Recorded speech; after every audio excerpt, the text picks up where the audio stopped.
Hello everyone, 76 Patriot here, and guys, we have breaking news. President Trump was shot at a rally in Pennsylvania, and this is actually several hours ago at the time of this recording, so I'm actually a bit late to reporting on this.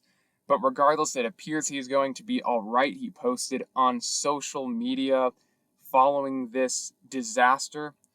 But regardless, this was a shocking and horrifying event for our country. This is the stuff that happens in third world banana republics and dictatorships, not in the USA. And basically, what happened is, he was just talking. If we actually go to this article, he was just talking about immigration and some of these topics.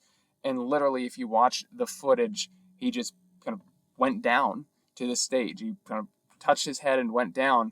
And it was horrifying. You can tell the reactions for the people at the rally. I watched the footage. I wasn't watching it when it happened, but I watched it after, and it's shocking to see what happened. We didn't even know what happened. It didn't seem like at the time. And so all the agents came rushing around him, thank God. And look at that. This is an image.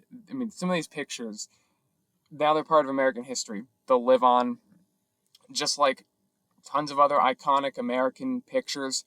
Look at that. The man literally got shot in the head, and he's doing the fist pump and cheering on the crowd if you kind of watch the video as they escort him away. And this is honestly something that I've feared that would happen a long time. Look, they've tried everything in the book that they can to throw at this man. The liberal, crazy Democrats. They've tried the lawfare. They've tried to undermine the election integrity. They have tried to get him in every way they can, whether it's with kind of the FBI or the DOJ, and then the document thing, and literally one thing after another, the Russia hoax. And he is unstoppable, and he gets back up every single time and goes back to fighting to win for the American people. And this is crazy. He had blood on his cheek and his right ear, yet he raised his arms defiantly. This is the stuff of legends. This really is.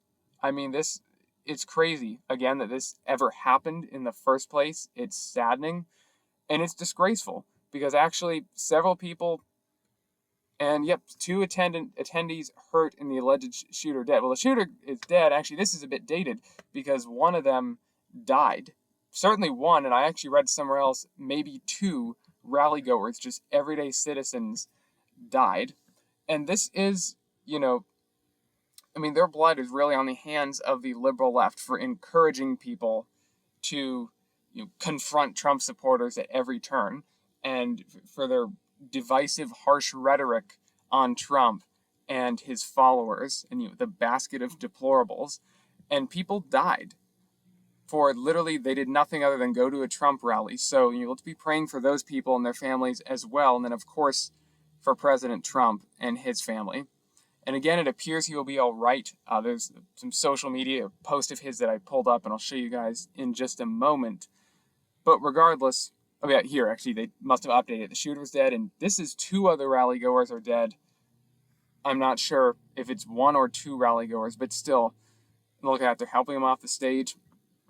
And it was scary. If you go back and watch the footage, I'm sure that the people in the crowd and everybody watching didn't know what the heck happened. As Trump went down all of a sudden, and was down for like a minute or two before the agents helped him back to his feet.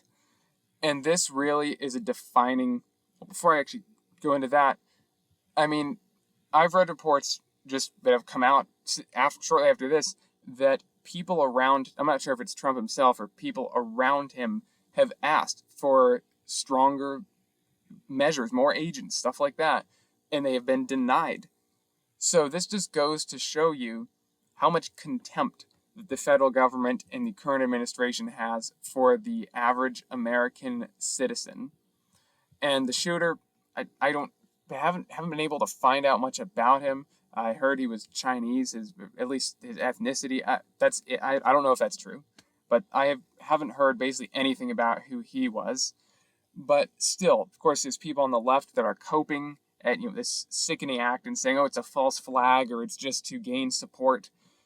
And, that is about the grossest thing that they could say, because people literally died for going to a Trump rally. And of course, Trump himself was injured and nearly killed And I read, if you actually look at the video, if Trump had turned ever so slightly back, I guess it would be his head to the left. Like if you watch it, it kind of makes sense. If he would have turned ever so slightly towards where the bullet landed, it would have went right through his head and instant death probably.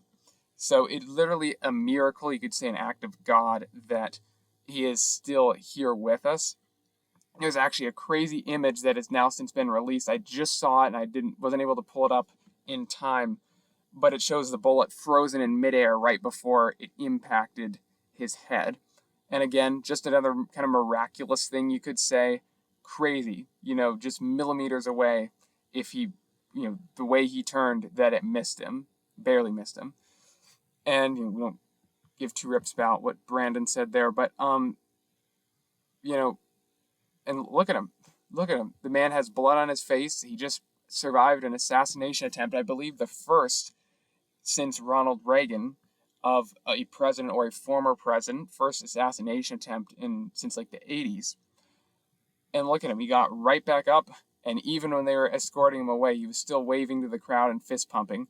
I mean, this is the stuff that legends are made of, And so let's just quick go to his statement. So he said, it appears he's all right. He said, I want to thank the Secret Service for the rapid response. And that's good. He mentioned his condolences to the family of the person. So I'm not sure if it's one or two, and we'll probably know more as the details kind of trickle out. But no matter how many, it's awful that anybody died at a Trump rally. I mean, it's horrifying. And yep, I agree. It's incredible that such an act can take place in our country. This is the stuff that you hear, and it's still horrible, obviously, nonetheless, but you hear about this stuff as the more everyday kind of activities happening in these third world regimes. And this is the kind of stuff you think in places like, I don't know, Haiti or some other third world banana republic, not in the United States of America, where we're supposed to have civility and decency, and we don't kill our leading political opponents. But of course, the left has no such scruples in today's Democratic Party. There's no such respect. They don't care if they kill. They don't care if they destroy and literally kill their opposition. And Trump was literally seconds away from not being with us. And that is crazy to think about, honestly. And he said, I knew immediately something was wrong. He heard a whizzing sound, shots, and immediately felt the bullet ripping through the skin. And I can imagine what was going on in his mind. I mean, he is such a tough man. But still, that is such a shocking event. Nobody could have expected that. And then he said, much bleeding took place. I realized what was happening. God bless America. And so, this just goes to show you, whatever they try, whether it's with the court cases, whether it's with literally anything, the dirt, the smearing, the lies, the mainstream media against Trump, he is unstoppable. And it's not just, solely about him, just one man. It's about a movement. It's about people that love America and conservatism. And, it's unstoppable. They literally tried to kill him and take him out. And here he is. He got back up, and it appears, back to business, hopefully. And again, we should be praying for the people that got, families of the people that died, and of course, President Trump. But regardless, they've decided to take it up a notch. The liberals, they decided to, whoever is behind this, I refuse to believe it was just some crazy lone wolf kind of mentally, that's what the left is going to blame it, the assassin. No, this was, I'm sure, whether it was coordinated, we don't know at this moment. But regardless, it was obviously politically motivated. Anybody with a brain can understand that. And again, it's horrifying. I even have to do a video on this, and I'm almost, usually I try to be pretty matter-of-fact and calm when it comes to analyzing things on this channel. But if you can't tell, guys, I'm pretty animated and fired up about this right now, because they really took this to the next level. The liberals, of whoever is behind this, again, their hatred for the American people. And, this just goes to show, I think, I talked to a friend immediately right after this happened, and we were just saying how, the election's over at this point, basically. I mean, I know it feels kind of bad to go right from this incident to back to the election, but still, if we thought Trump was doing good before this, he is only going to increase his support and keep getting more popular. And the left doesn't realize that. And so that's it for this one, guys. Again, what a horrible thing that happened. But it's good that Trump is okay. And it looks like hopefully he'll be back recovering and back on the trail in short order. So again, it's shocking. It's truly is horrifying. And I don't think, our country is, I mean, this is a new watershed moment for American politics, but in a sad way, obviously. But regardless, we keep pushing on till November. We keep pushing back to taking the White House. This is just another reason why we have to do it. It's imperative at this point, or look what these people will do. So on that note, guys, thank you all so much for watching, and have a great day.